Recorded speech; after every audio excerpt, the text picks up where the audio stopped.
Greetings, fellow travelers, and welcome to The Way of the Showman, where we view the world through the lens of showmanship.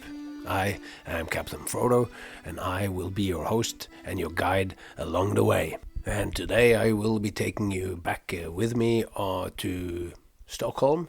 It's a recording from January, and it is me and Jay Gilligan talking about stage presence. I mean, this is a really important topic, and I believe it lies right at the heart of showmanship. Showmanship is that act of service, of being on stage for an audience, being there, truly sharing a moment. And we will get into the nitty-gritty of this as we go along. And if you haven't already, it'd be really awesome if you clicked subscribe. Do it right now on your podcast downloader. It'll make me very happy. And if anyone out there has any ideas for specific topics of interest that you think I could tackle, then why not go to Instagram, The Way of the Showman, send me a direct message there and suggest, a person that you might think that would be beneficial to talk to, or any kind of topics that you are interested in. Be it practical showmanship or be it the more philosophical aspects of it. It would be really good to hear from you. You can also send us an email at thewayoftheshowman@gmail.com. But all right, let's jump into our conversation.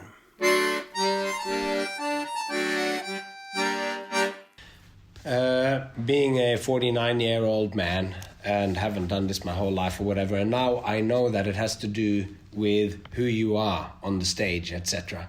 But I also know that when I was 20, in 1996 and all of that, the reason why I could go to this circus school, because the circus was, and that school and all this was not recognized by Norway, so I got no support. Yeah. So all the money that I used to go to this performance school came directly from performing. And when I performed with my dad, I got good feedback, and when I performed on the street and traveled around, I got great feedback, not just from the audience who actually paid me, but also some seminal events where I was doing shows and talking to beating other performers who back then I was doing a show with another guy and that I was aware that I was getting a feedback from other performers that the other person was not necessarily getting. And well, you are funny. Like when I watch you, it's David McSavage, I remember him said he's going, you want to be funny. And I can tell as soon as you walk out there, I know that you want to be funny and you're looking for that thing, and as a compliment. And maybe I've said this before, but anyway, so there is this whole thing with you have to look inside or whatever, but you go and stand in front of an audience and you got to know who you are or whatever. But this brings to the thing that I didn't know then who I was or whatever. Right. But what I did know was that I really felt like I belonged in front of those people. And this is where Angela De Castro, in her book How to Be Stupid, I think, she says charisma is the pleasure of being there. Just that you're walking out in front, and with that, the pleasure of being there, this is sometimes enough.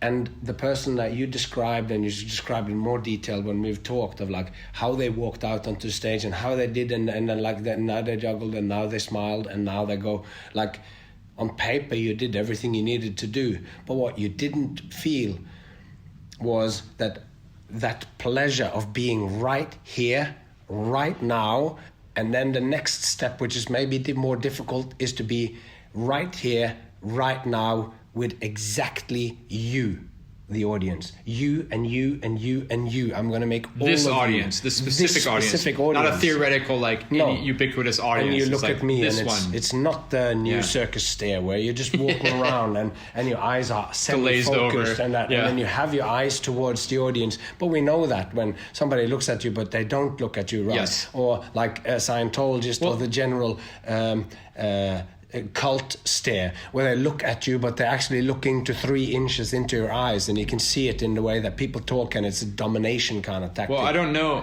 acting at all. I mean, that's the whole thing.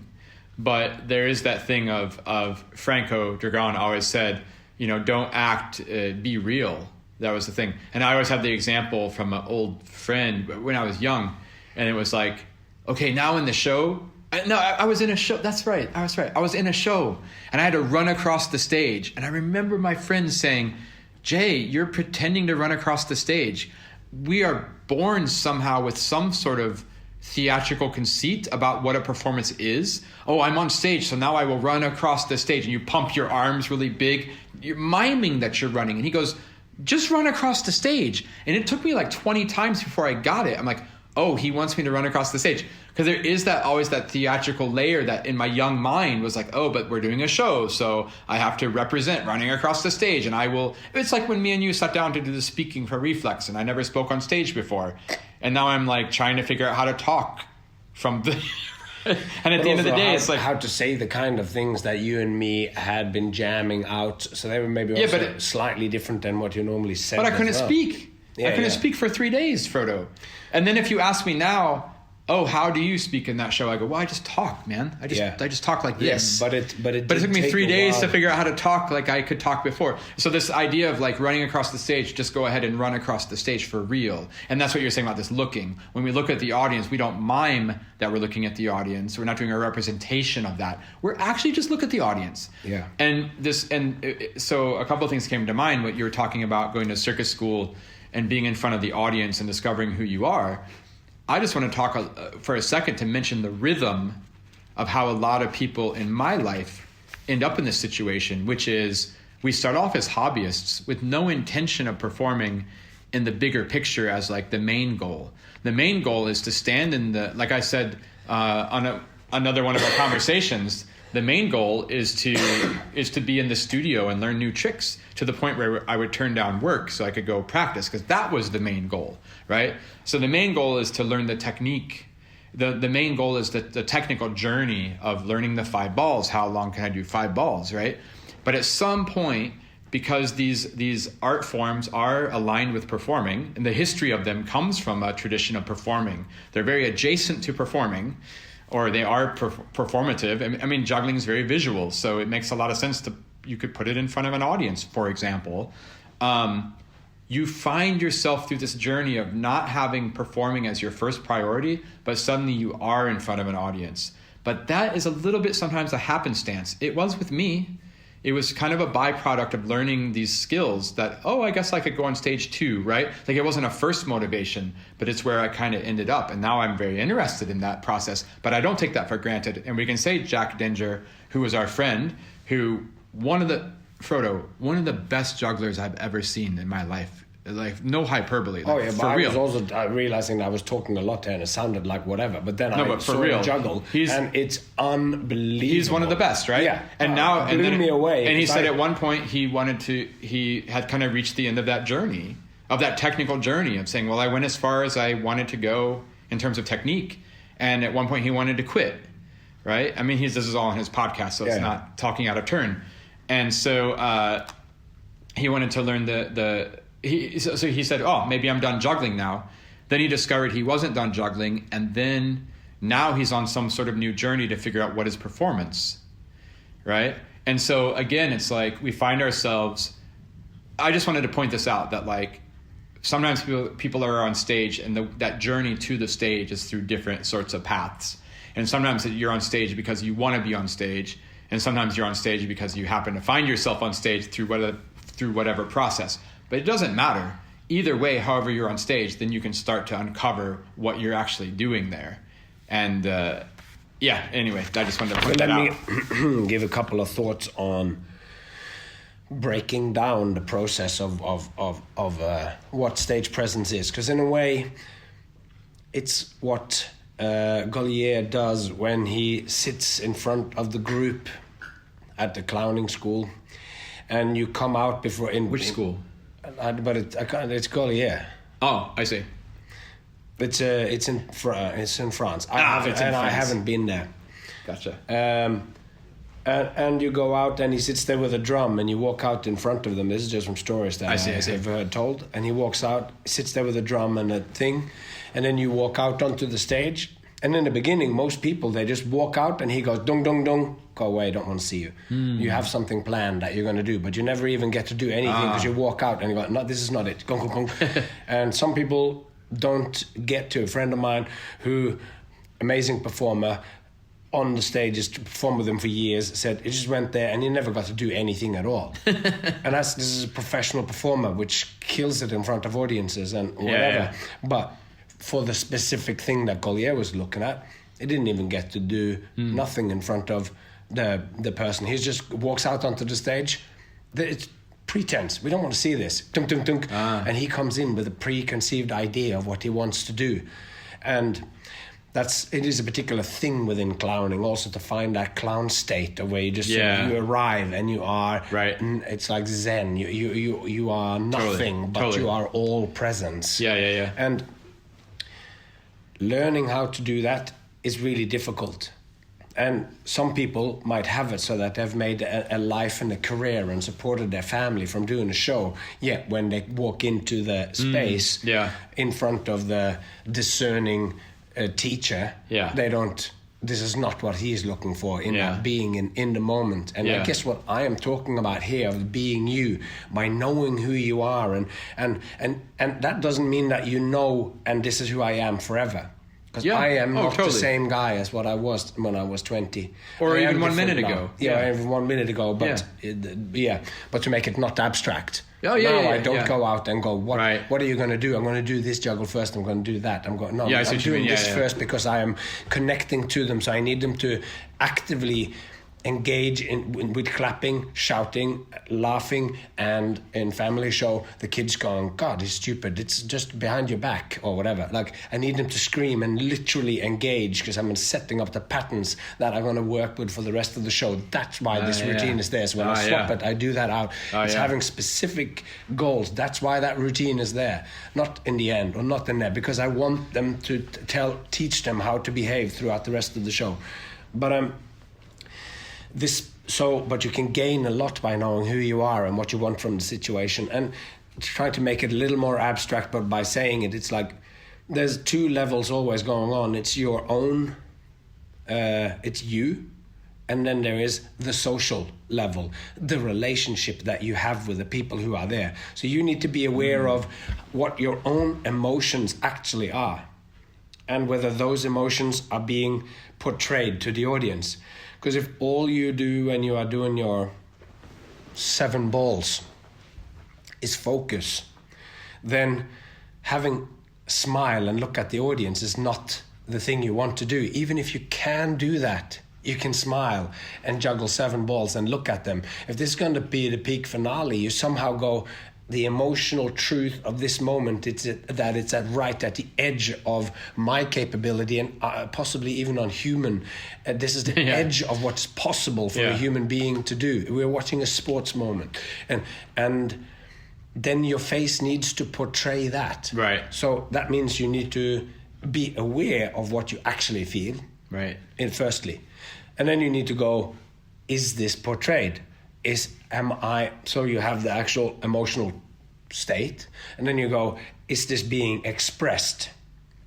And then you have the sensitivity to this, meaning, am I aware of my emotion, and am I aware of the balance of, then, is it expressed? And even then going like, am I portraying the wrong emotion when I'm doing this? Or whatever. So that's about you, and all of those same ones needs to be for the audience as well.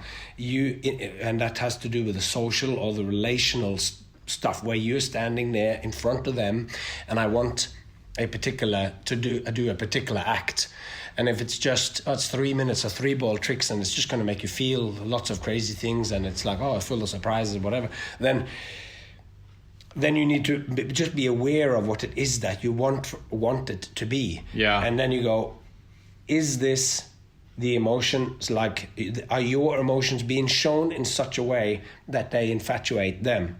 Because, so that means you got to be aware of their emotions, how they are expressed, and then you need to be sensitive to them in going, how am I going to navigate myself to change, to be sensitive to, because the last point in both of them, of the yourself and the audience is the control.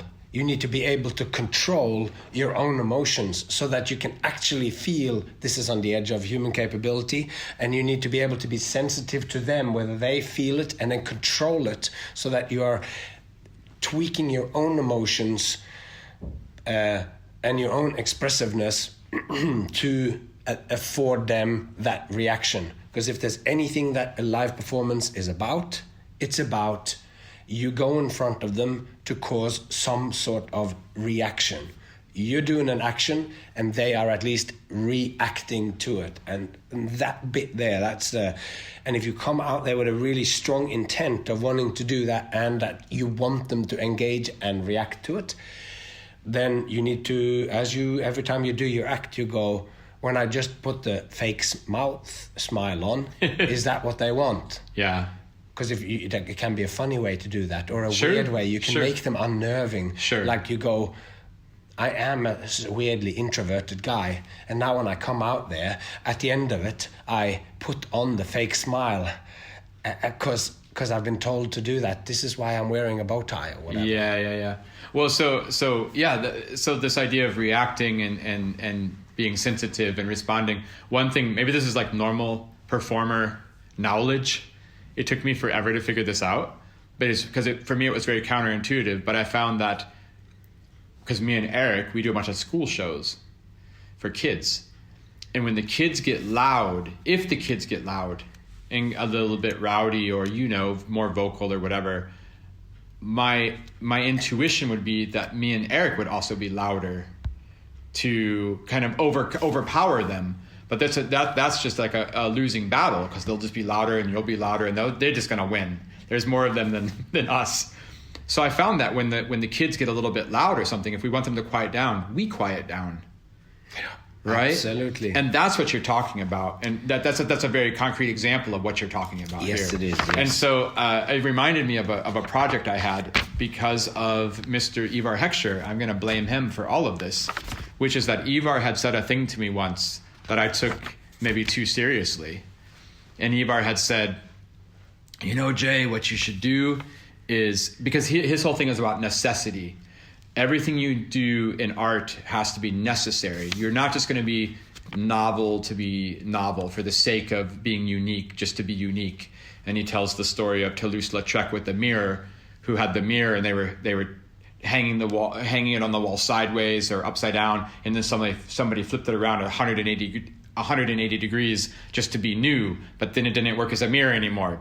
So thanks for being new for nothing, right? That's his symbolic story of this new, just to be new. And so he said, what you should do, you have to be necessary for the audience. So you need to learn their lives and their hopes and dreams and desires. And then you need to do a show for them with that in mind. And I said, okay, sounds great, man. How do I do that? Yeah. And he said, well, here's an idea. You would go to a town and you would stay there for a week. And every single day you would read the newspaper front to back. And you would go on a walk in all the neighborhoods around the theater, and you would go to the supermarket and talk to the cashier, and you would meet these people. And then you would have this inside of you. So then on the Saturday night, when the town comes to see your show, you have lived in their world for a few days. And then you have that inside you, it'll come out. And I thought this was a really, it was a very strong story when he told it to me. This image of just like reading the newspaper every day and digging into these people's lives. And so I couldn't really resolve that conceptual process with okay, so let's say I do that whole journey, and then Saturday night in the show I'm going to come out and do my 3-ball juggling act. How does that translate into my actions? I couldn't really come up with an answer to that. But what I did was I said, well, I should at least leave myself open to the possibility that it can manifest.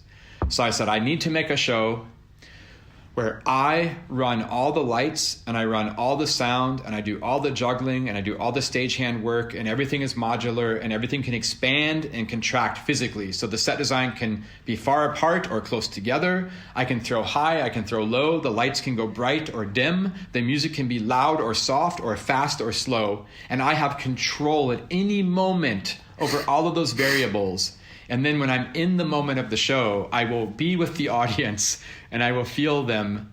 And then I will say, what this show needs right now is I need to turn the BPM up on the music. I need to go a little bit faster music right now, just a little bit. And then I can program that in an instant, and I have a little bit faster music. And, I see how those people are responding right now to my high throws. I'll throw even higher right now. And I really had this. I really made this show. And I toured it for a while. And it was extremely difficult to do, because to be that open and raw all the time, to be sensitive, was just exhausting. And to have the technical control over the stagecraft and the juggling and everything was almost humanly impossible. But it was really funny from this conversation of Ivar, of being necessary, that I wanted to make the necessary show that had at least the possibility to manifest in those ways. And I wouldn't say that I ever necessarily achieved, his lofty vision. But I will say that, in a very humble way, there were some times when I performed the show, I could actually maybe meet the moment much better than my previous shows, which had a permanent set, an unmovable set design and unmovable, the choreography was very rigid and set, and the music was on a playback system, so I couldn't go longer or shorter. Right, so it was kind of fun to dive into that process. That's very great. Love that. And to have made a show like that, which I think I have those dimensions baked into what I do too. Yeah. And I, of course, have words in mind, which we have in some of our later conversations worked out that some of the difference between you and me, which is non-trivial, is that I always use words. And you also have been doing now, but when you just juggle, then the expression is abstract, like music without words. But as soon as you start to add words, it becomes more concrete. Yeah. And the stories become hopefully more like a myth, and less like the vague story that one might discern in a Dragon Cirque du Soleil show. Yeah. There is a story here, but it's not he went to the store, then he bought the milk, then he came home. It's implied. It's you can look at these actions as if it's a story, and then you will see stuff, and you actually do. With the great examples of this, you do. Yeah. I get you. So I have those things in mind where I increase tempo or slow down or do or add in or talk exactly for that. And I guess what Eva Hexer is talking about in that is almost like method acting. Robert De Niro driving a cab for 6 months. Right. And then I can't remember which actor it was, but someone's told the story of how he goes and then I drove a cab for 6 months, and someone said to him, have you ever considered just acting? Yeah. Not being, but acting. And that there's a shorthand way to do it. And if anything, it is that I do aim towards what Heckscher described, with knowing everyone and everything. One of them is to go towards the archetypes, or go towards the central human experiences of love, loss, longing, heartbreak, or passion, or so that those things are things that we all feel. The search for meaning or purpose in our life, and that sometimes what you really enjoy doing when you close the door is when you're building a model train set, or you are or you're you like to organize your workshop and hang the things on the wall, whatever that thing is that makes you, that's valid for you, and it might not be for everybody. Those are the kind of things that I try to deal with, so that I don't have to know them specifically for what this person does this day. So that's the one thing. And the second thing is back to me talking to the people at the show where you saw me do a corporate event or whatever.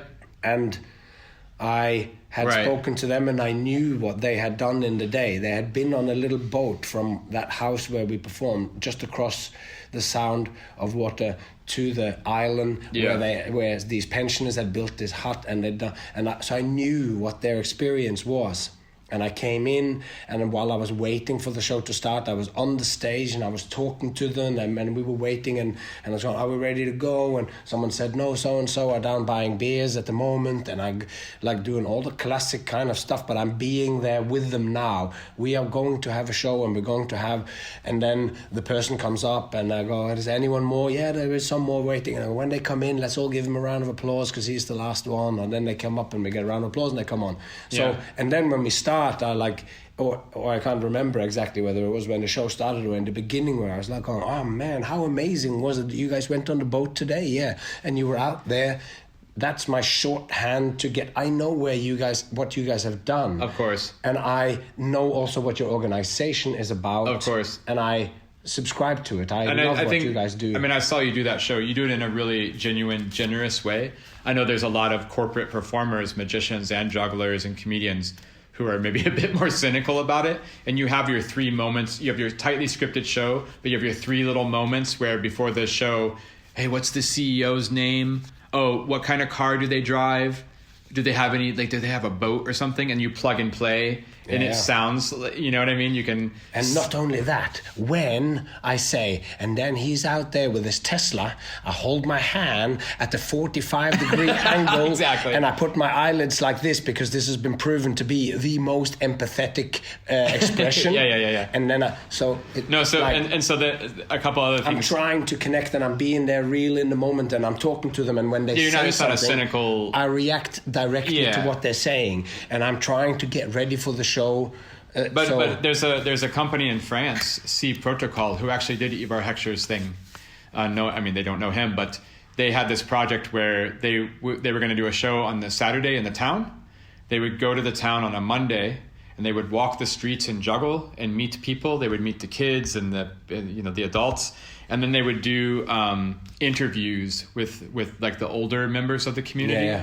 And they would go. Then they would edit that into the soundtrack. They would teach people to juggle during the week who could be in the show. And they really did this community building kind of celebration of a place and a time. So that's kind of one manifestation of what Ivar was. Like some sort of social circus, you're actually getting real human connections. But speaking of, like, you knew those people on that gig the audience had been on a boat that day. I remember I did a show with Wes one time near Brian Crabtree's house, and we were in a situation where we didn't know the context until only later. So I just booked a gig in a little theater, and we show up to the theater, and the first thing that I noticed is that it was full, like completely full, standing room only. And I'm like, oh, that's kind of weird. Like, that's great. I'm really happy. But, like, why is everyone here? Do they know who, like, they don't know who we are. Like, we're in the middle of nowhere, next to Brian's house. I don't know. They're going to see a juggling show. Well, that's pretty cool. And then we're going to go start the show. And all of a sudden, then a person comes and says, the mayor of the town would like to give an opening speech. And I'm like, well, that's pretty weird. Like, okay, that doesn't normally happen. So then this elderly gentleman gets up wearing a cowboy hat and gives a whole speech. And it was, I don't know, it was kind of a nice speech. And then, of course, he didn't stick around for the show. He was the mayor. He had real stuff to do. But we do the whole show. The energy in the room was just electric. And it was an amazing show. And I was just none the wiser until afterwards as people were leaving. And then I kind of catch somebody from the audience. They're talking to us. And then they happen to say, oh, yeah, great show. It was amazing. Yeah, ever since the flood, we never really had an event like this. And I was like, what? What do you mean the flood? And apparently then it turned out, we had no idea, but the town had been completely flooded out and people had lost their homes, their livelihoods. I mean, it was a tragic incident. And this theater we were in had kind of been washed away. And now they had rebuilt it over the course of 2 years. And this was the first show that they had hosted in that theater since they rebuilt it. So it was a event for the community, right? Yeah, it was healing or whatever. Way more symbolic than our juggling show, and that's why everyone was there, and that's why the mayor made a speech. We had no idea. We're just like, oh yeah, we're gonna do a juggling show. Man, they really love juggling here in this town. But it was an electric night. But again, we didn't read the newspaper the day before. Not because you were tuned in. So it was yeah. So I got a question for you.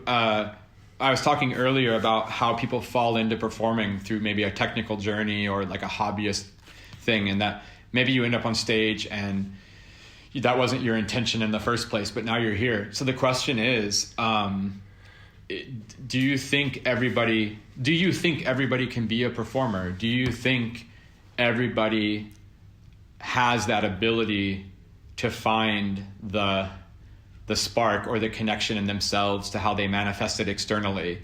Or I don't know. Yeah. Do you think that kind of confronts the question of like, if you don't have stage presence, can you get it, or are you born with it or not? But it also has this idea of like, can anybody perform, Frodo? It's like, is it open for everyone to succeed if you only try hard enough? Or I don't know. What do you think?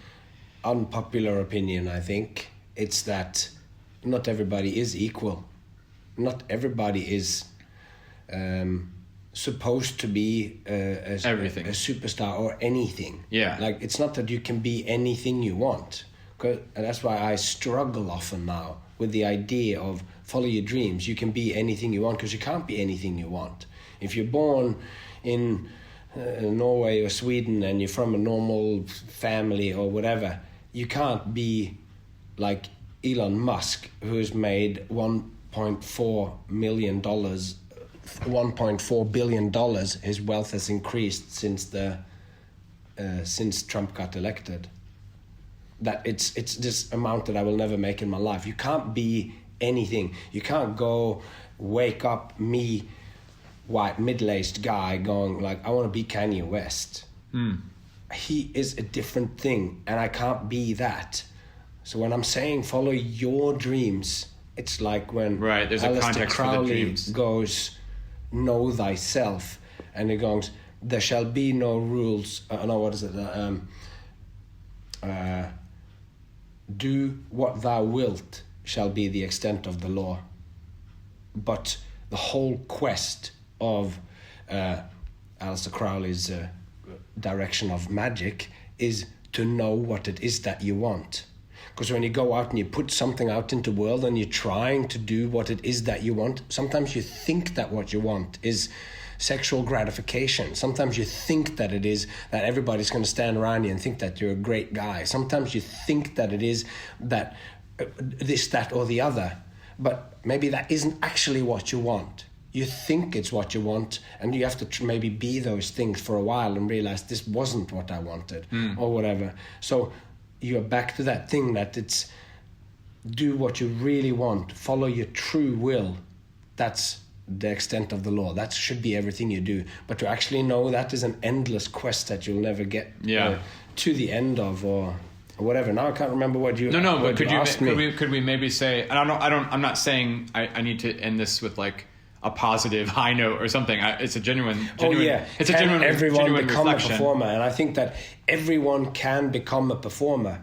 But can you become the performer which get contacted by someone because you are so great to fly across the world to come here and do your 3 minutes of genius on our stage, or whatever, or that we will give you $35 million to make build a casino that's going to be housed around your idea and your things. Not everyone can do that. Like in potential, anyone can do anything, but in actuality, you can only But we could maybe narrow it down. We could maybe narrow it down and say that no matter how you end up on the stage, if you do end up on a stage, no matter how it is, even if you're just some sort of savant at technique of, I can juggle 23 clubs behind my back, and I don't know what performing is, and I've just lived in the forest and I haven't met another single person in my life, and now this producer snatched me up and dumped me in the middle of a stage, and I just go, and then I do my 23 clubs behind my back, and that's it. No matter how you end up on the stage, do you think there is, because you did end up on the stage somehow, right? And it probably wasn't this stupid scenario I just outlined, where you just got picked up from the forest and dropped on a stage. The fact that you ended up on the stage somehow, there's something there. There's something there, right? So you have the potential maybe to have some stage presence. If you're a true amateur, as in that you are doing it for,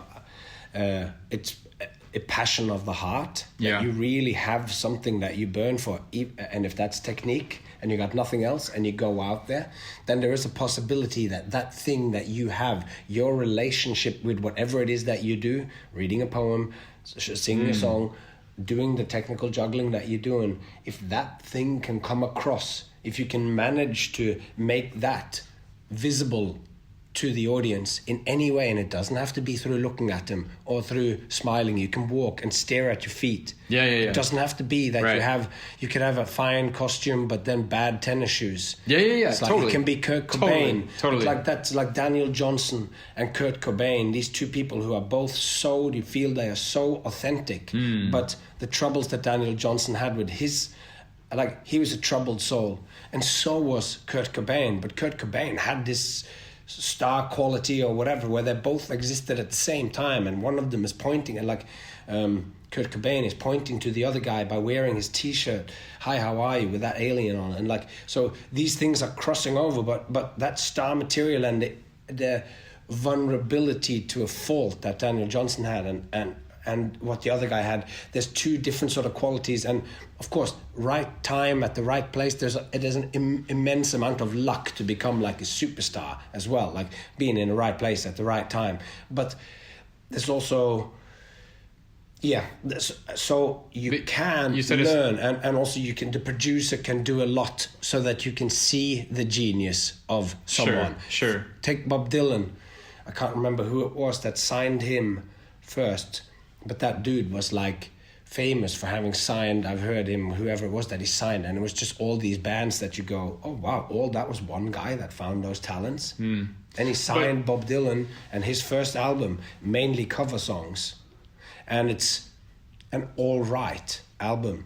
And then when he went from that album to the Freewheelin' Bob Dylan with Blown in the Wind and Masters of War and Hard Rain, these songs, it's like the biggest growth of an artist in the, like, when you're looking at artistic integrity from one to the other. So something in this person saw Bob Dylan sing these songs over here, but he did not yet have his expression of his full capacity yet. But then within the next year he did find it. And I have had this weird experience in my life that I feel like I have this great thing to show, and but I knew at the time that I couldn't somehow, I didn't have my act yet, but I knew that I believed that I was and could be a great performer, that this was like, somehow I'm going to be able to do this. And I felt like I was trying to be that, even when I knew that doing a passing routine where I knocked the carrot out of the mouth of an audience, it wasn't the paragon of originality. I was doing a cover song like Bob Dylan in the first thing. But some of those people who saw me then, David McSavage, who saw it and said it when I was still always performing with people because I didn't feel strong enough to go out and do a 45-minute show on the street alone. I didn't know what I was going to do, but I knew that I belonged there, but I didn't know what I was going to do yet. So that conviction. But I think you hit on it. I think you hit on it already, where you said it's about your passion. And if you have a passion for something in whatever way or capacity or whatever, if you can share that passion, then you're good to go. And so that you're on stage, you share a passion, which means, in one way, that I see that you care about what you're doing. And if you care about what you're doing, I, as the audience member, will at least have a chance to also care about what you're doing. Avner the eccentric. If you are interested, it will be interesting. Yeah, there you go. Yeah. Cool. And it's but also like so Bob Dylan was then, just to go on this with luck and all this stuff, Bob Dylan wasn't signed by a solid folk thing that did it and had the integrity and everything. He was signed by someone who signed rock bands and all this sort of stuff. So the spotlight and the focus that was coming on him was totally different than if he delivered his second album with Blown in the Wind and all these songs that now are like iconic. If they had come out on a small record label that he was in amongst all these other folk bands, that maybe his career would have been different, because he was noticed by this one guy that saw some incredible level of integrity or of prophetic, that he had a vision about the potential or whatever, and he thought that this guy is going to explode, and he could see it before he had the material to match his originality. I think there's something in there, and it might just, like, if I never had amounted to anything, then people would have looked at me as naive or as stupid. And now when I say that I have that, and I also thought that showmanship has incredible depth in it. And people often talk about me like as he's a philosophy guy, and they talk about that. But I couldn't then, 20 years ago, or even before I started my podcast, it's like starting to concretize and needing to speak cohesively for 10, 15 hours about what showmanship is. Yeah. Then I didn't quite know how to express it or whatever, but I knew that the depth was there.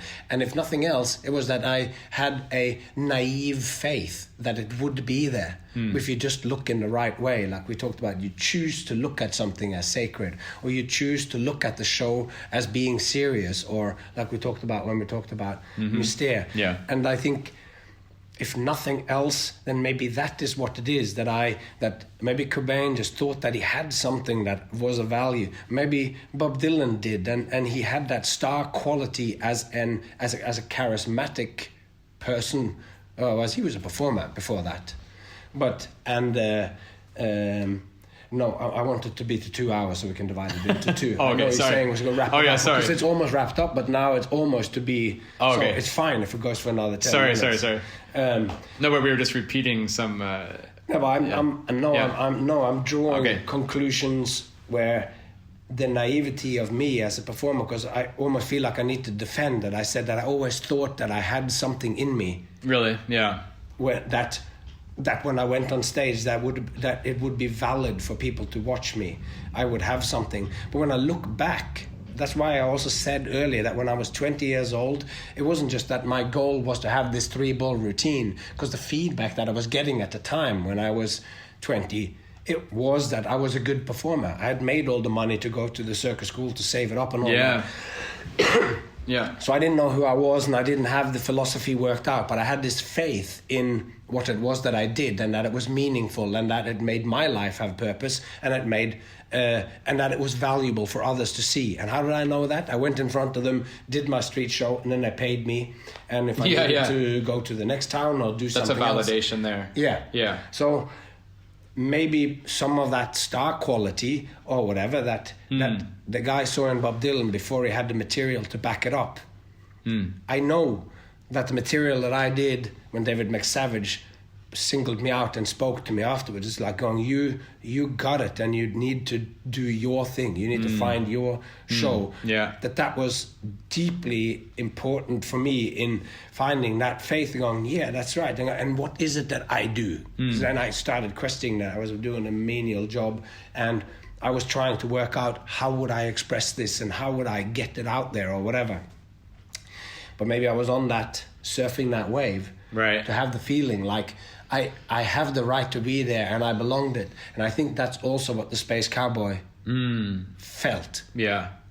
And then he goes in front of them and it gets justified by the experience from them and from him. And then his feedback, what he gets and whatever that feedback loop that happens there teaches him that, yes, he is that. And then it grows from there, and that would be the same with when Omer does those things and slides his hand across his body. You get one sense of a feeling, and when I do it, people laugh. Yeah.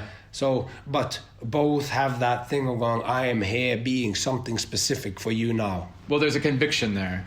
Yeah, there's a conviction there. Even if it's naive, and maybe at the time, if I hadn't made it to what I'm done now, where I can support my family for doing what I do, then would have gone, this guy is deluded. At the time I was a bit deluded, totally. But I went out and I did those stock things as if it really mattered, and and I didn't do it as if it really mattered. I did those things because it did really matter to me. Yeah. No, but this idea of having a conviction, no matter how potentially misplaced, but a kernel of a conviction of something from inside yourself that you stand your ground for.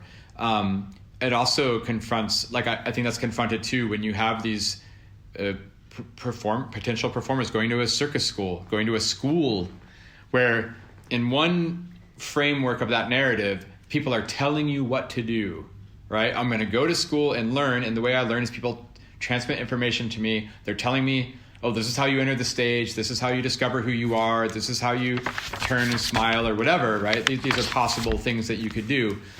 And at some point, though, you have to have your own conviction. There has to be a kernel of truth inside of you, of something that you stand up for, that wasn't something that somebody told you to do. And like looking back, I mean, you're talking about your own journey and your career. You know, I was performing since I was 8 years old, and yeah, when I was 8, it was completely unconscious or unknowable. But well, when I was 12 or 13, I was doing. I mean, Frodo, when I was 12 and 13, I was juggling 3 knives and eating an apple. That's what my show was. I was telling quote unquote jokes. I mean, that I need a volunteer. Oh, don't worry. That wasn't your fault. That was my fault because I picked you. I was doing this when I was like 13, man. But there was still something inside of me. I remember back, I would do like a little devil stick routine or a little 3-ball routine. And I remember I would be like, I'm going to pick this song to do the devil stick to today. And that was my little, not rebellion, but my conviction of like, well, this is how you do a show. You wear the black pants and the dress shirt and the bow tie. That's what I had. And I juggle the 3 knives and I'd eat the apple and I tell the jokes. And I'm going to do this trick on the count of 3. 1, 2, 3 weeks ago when I was practicing this, I need you to remember 3 things, 9, 1, 1, and all these American comedy juggler lines. But I could pick the music I was going to do my devil stick routine to that day. And that was my conviction. And that turned into... Yeah, that picking the music was of a different... That could express a different kind of truth from you. Yeah. Whilst the other jokes, those were things that you were doing. And I remember also sitting, when I first came to Covent Garden or whatever, before I was even really doing street shows. It must have been extremely early 90s. It's like 92, 93 or something before, because I did my first street shows in 94. And I was sitting there and I was taking notes on going like, and I had this epiphany when somebody was doing doing their money lines. And they asked for money, but they did it with jokes. You don't need to give. They don't give you $5. Take a $5. Yeah, take a $5 out of your wallet and just put the wallet in the hat. Yeah, kids, if your parents don't give you $20 to put it in the hat, that means they don't love you. And I had this epiphany going, wow, you could ask for money, but you could tell jokes. Of it.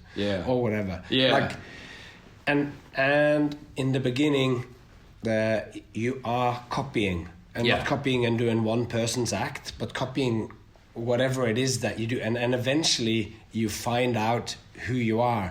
And I would find out, in partial at least, part of it is what I like to do, because it was juggling for many years, and then it was freak show, and then it was whatever. So it's almost like the content didn't matter, because each one of those had a good rapport with the audience. But you need to have that something that you burn for or whatever. Yeah, the metric of like, why are you doing this? Because I like it is such a good one, and it's such a in one way non-obvious, because we have all these me and you have all these philosophical discussions and all these tying in different references and these different thoughts, and they're high and low and these connections, and it goes deep and blah blah blah. At the end of the day, it's like, well, I like it. Yeah. And it's kind of like, that's not a bad... No, it's not. And it's not a bad thing. You use it specifically where you take the choices. You start the routine, you're going, do I like this? Do I not like it? Exactly, that's true. If I don't like it, then don't do it. That's true. But you might also analyze it. So in the beginning, at least, when you're doing it as an exercise at the circus school, it is, why do I like this? Yes. Why do I not like it? Try and make that conscious in your mind, because that will make you a better decision maker. We spoke about this with Eva yesterday, but a lot of what we do as artists is to take decisions in the material that we do. And for me, coming back to Norway and having spent 25 years developing a career in English, it was a difficult transition to be funny now in Norwegian. Not because I didn't speak Norwegian, but because speaking about art and speaking about what I do is a difficult thing. I have found particular ways of expressing what it is that I do that I feel like resonate with what it is that I do. Because the words that I use to describe what I do when somebody asks me, what do you do, are not doing it. If you see what I do, then you know what it is. Right. But I need to find the specific words that I feel evoke what it is. Yes, almost like a poem or whatever. And I didn't have those words at that time. So... anyway. I often, especially when I don't know why it's particularly, but for like a corporate event or a kind of business kind of show that's not maybe a more artistic show or even a general public kind of commercial show, but just specifically for corporate entertainment, I feel like I've only been hired as the person who made a bunch of choices. And what I mean is sometimes if I'm going to go perform in a theater for the general public, I'll sit down and kind of think, well, what would the audience, like what's their experience going to be and what would they expect me to do or maybe even want me to do and how can I confront that? And then when I have those same questions about like a corporate event, I was like, what do these people want me to do? And then I realized like they don't really want me to do anything. They're not here to see me. This is a whole different kind of constructed situation. And then I realized, they're just paying me money to show up with a costume, with a soundtrack, with a lighting design, and with some juggling tricks. They don't care necessarily on a certain level, you see what I mean, what those things are. It's just that I made those choices, and they don't need to be involved in the process, and I don't need to call the client and be like, I'm thinking about the red shirt or the green shirt. But of course, the best corporate, again, just to confront that specific situation, the best corporate entertainers, they do... leave room in that process to, at the very least, in a cynical way, give the illusion that they have, again, the name of the CEO and the script and stuff, so that they did consider the situation. But more or less, I really feel like I'm this person who's there who is just paid to make a bunch of choices. Oh, yep, you got the costume. It's the red shirt, looking good. Oh, you're going to play that rock song for the entrance? Perfect. Right? And you just need to make these choices, and then that's why you're getting the salary. Yeah, but to me, it's like all of those choices to me that I question, why is it that I've made those choices? And it is to create a certain kind of experience for them. And it might be that it's just being color and movement in the corner. And if that's what they booked you for, then that is, in a sense, what's necessary in that moment. Right. You wear the shirt and you do all of that. But for me, when I am hired, it is usually that I'm hired there to be an entertainer, to make them have fun. Sometimes they hire me specifically to be an icebreaker. I come in the beginning of the show, and after they've gone through what I have to show them, which is entertainment by unease, they are uncomfortable, but they're also laughing, and it's or whatever, and then it's strangely emotional at some points when you didn't expect it. And then after that, so I've gone on, and in Norway now a lot of the gigs are like half an hour or so. So I go on to a half-hour set, and then I leave, and then they are now having, maybe it's a bunch of business people who don't know each other, and then now they have this shared experience where they've had some, or if I am the one that comes on after the main thing before the dinner, then they're in a different headspace, and I can come. I don't have to be so folk circus and come out and go, how are you all doing, and build it from 0 to 5. Right. Maybe they're already drunk and excited, and I come out and it's a Christmas party, and I come out late at night. Then I can come out and just go, all right, everybody, we're going to take it to the next level. So I'm always there to serve a specific social function as well. Yeah, and maybe that's the good point, is that it's part of a bigger picture. Yeah. And I don't have to be so cynically kind of targeting a corporate event that I don't do very much and whatever, or connect to personally, because it's not my career very much. But just to say that you're part of a bigger picture, because in that case, just to realize that you're not the main event and that you're part of a bigger experience of that whole flow of that day. They've been out since 8 a.m. with meetings and lectures, and to understand then, and the reason I keep thinking this image in my mind is I saw you do a corporate event here in Stockholm. And even then, because you are part of a bigger picture, you're not the main agenda. So not everything is geared towards you. So I saw you perform in a ballroom with round tables, and half the audience is literally, their seats are facing away from the stage. Yeah. And all these other sort of technical or just bad staging and bad rhythm circumstances they put you in. And what was so fun during that show was that you kind of come out and like, it wasn't the ideal situation, I'd say, for any sort of performance, let alone for you or whoever or me, you know? But because of you have done all the due diligence on your end, you overpowered and overcame the situation to the point where I watched, you know, a quarter of the way into your act, those people turn their chairs around, like, because they couldn't help it. They were drawn to it, and that was so fun. And that's such a powerful moment of like, oh man, Frodo has really dove into this and the mechanics of it and all the presentation that you've crafted. That it really was a truth that not only does it work for an audience facing you, it makes people turn around and face you. And anyway. So stage presence. I mean, from your stage presence. From my stage presence. You're making those people. And in those moments, I'm commanding it, and I am steamrolling it a little bit, because I know that I need to deliver, so that the people who are paying attention goes, but so that the other people also go, they get gripped by the train and then has to turn around. And when they all turn around, I can finally relax a little bit and change the tempo. I don't have to push so hard, because now they want to watch. They're basically leaning in or whatever. Now they had put you on during the main course too, I think. They just served the steaks. They had just served the main course. And because they were going to put you on later. They're like, we'll put you on after the dessert. And then suddenly they changed this. I remember we were backstage. Frodo, you're going to go on earlier. And they had just turned all the steaks. So we were cutting into their steaks, you know, and then you start your act. And I would watch these people kind of glance over at you as if just to be like, oh, what's that distraction? But then they couldn't not look back. They couldn't look away. Yeah. Oh, it was really cool. And then as a result, everybody had cold steaks. Not an ideal situation. But... So maybe that what I had, my stupidity or my self-aggrandization or my belief in myself that I somehow had the right, or not the right, but that if I went in front of them, it was going to be valuable. Yeah. And that was because I was also practicing all the time and doing so that I had something to show. Yeah. If you turn around and look at me, I have something here, and I'm going to grab you or whatever. Yeah. And that might be just naive or dumb or whatever, but maybe that is that thing that when we talk about something is inborn and something is not.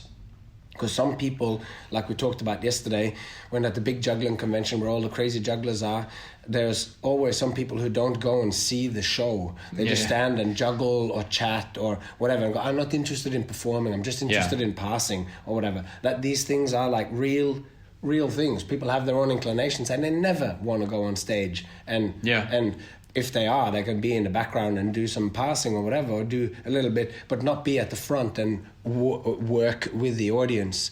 And that maybe that's that thing that I'm going like, oh, I sound like I'm full of myself or whatever going. I believed that I could have something valuable to offer when I stood in front of them, and that they could feel that, even when I didn't have the material to fully back it up. Well, what I was going to say, I mean, that's exactly a point I was going to say, which is that this idea of stage presence, it's like now we've kind of isolated it as a topic and talked about it on its own, but it is interwoven with all the other stagecraft techniques, right? Yeah. That's a proposition I have, right? Where it's like often we see stage presence, if you have it in spades, it can overcome a lack of other craftsmanship in other areas of your performance, right? So it's like, well, I didn't really nail my costume, but I don't care. I'm going to people are drawn to me anyway or whatever, right? Like that can kind of overcome. But in general, stage presence is part of a bigger, the craft of your act, the construction of your act. And it's part of a bigger whole of that act. And so I don't know this idea of just like, we can't hang everything on stage presence. It's definitely an important part, but it's equally important, like all these things we're saying, conviction, having something to show. It's related, it's interwoven, and sometimes it's hard to extract it on its own and isolate it. And so to try to sort of wrap it up or whatever, it is that the meditating on that you actually want to do it, and that you want to do your act and you want to do it, and hopefully you should also at some point actually want to do it for these specific people. If you can get that into your head, then you will have benefited a lot. And there's got to be love involved. Like, I loved practicing. I loved thinking about the tricks. I loved thinking about and preparing to do it. And then I go out there, and this is my only opportunity, and I've worked hard towards this moment. And I love that I have the opportunity to be able to show it. So I think love needs to be involved in that. You love what you do, like that you love your craft and you're doing it for that. And then I love once you can also learn to love the audience and the performance situation that they afford to you.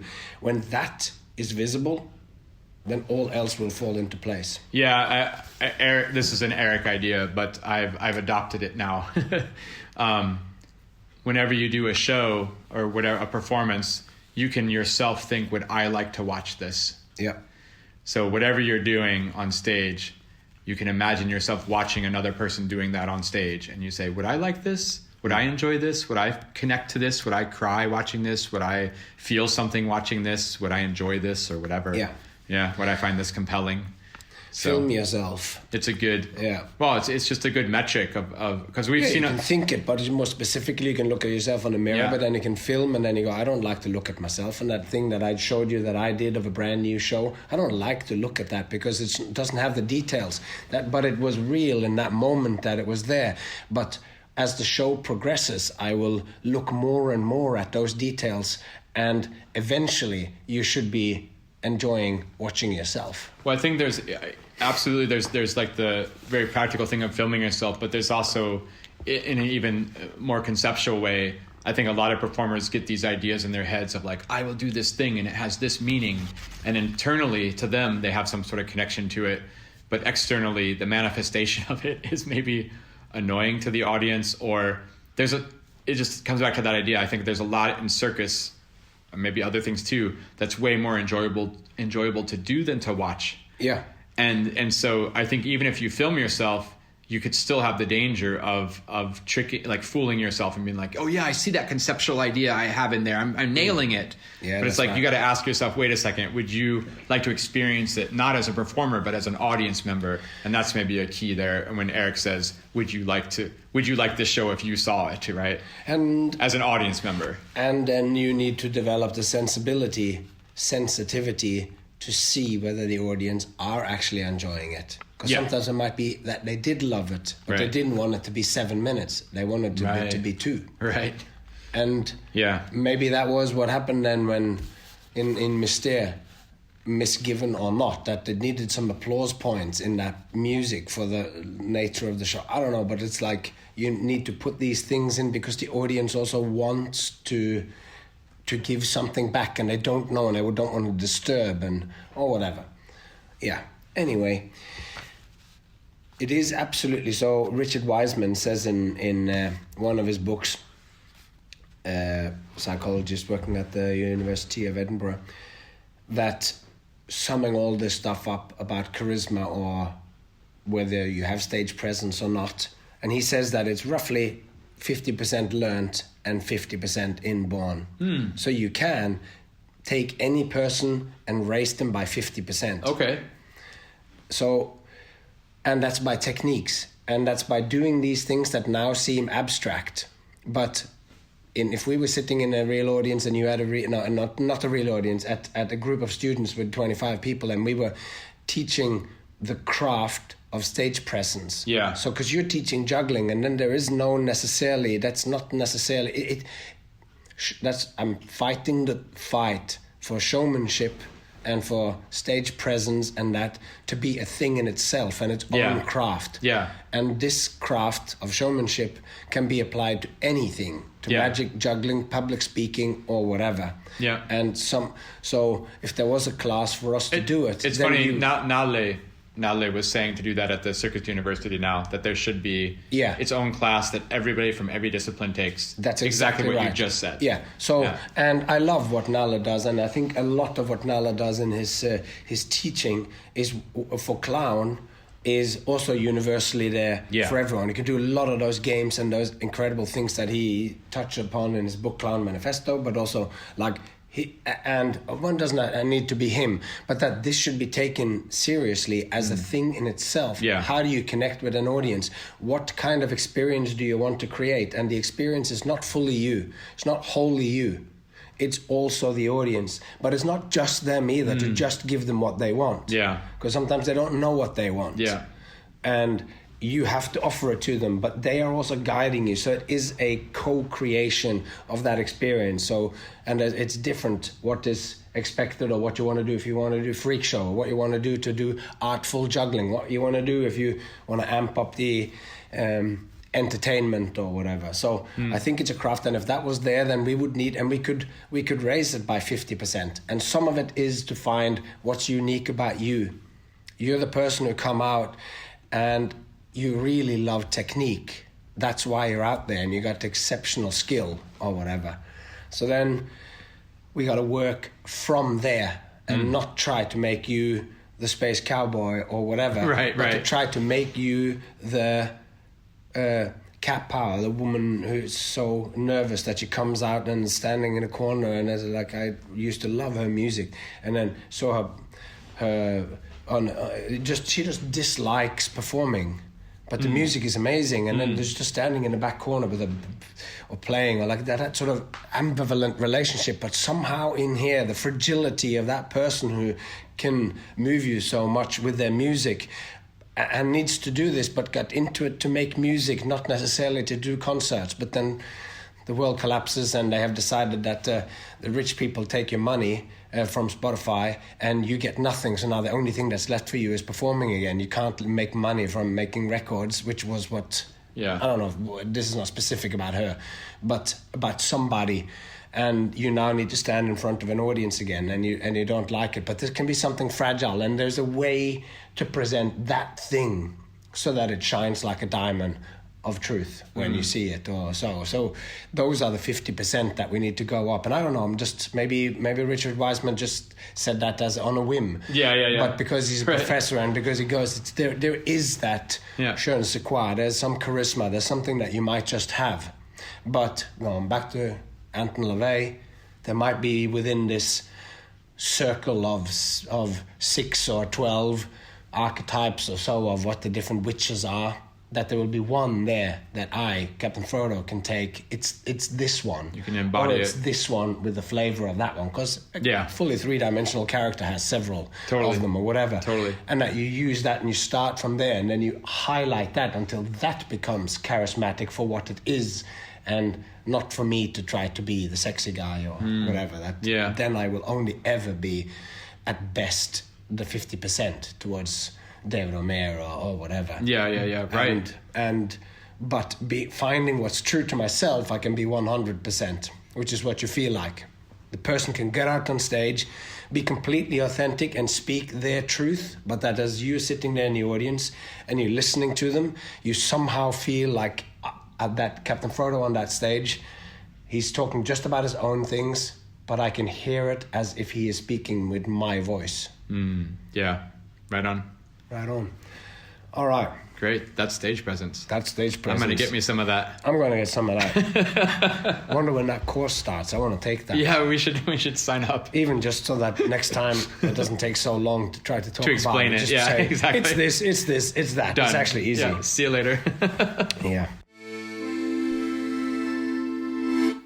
Listening to us talk about that, and that final definition or that final description that I talk about in the end, it reminds me of the quote by Tolstoy that I talked about, opened episode 30 of the Showmanship and Play, which was episode 148, where Tolstoy says that art is to evoke in oneself a feeling and then transmit it so that others experience the same feeling. And I think there's something connected with what I just talked about there, of speaking so that they feel like I'm speaking with their voice. At least, they might later on think something else, but that's through my enthusiasm and everything, they might find that they agree with me, in part because I've led them down a path of an experience, in the way that a poem or whatever might, move you emotionally. And then later on you might wonder about it, many things, but it's that transmission of feeling.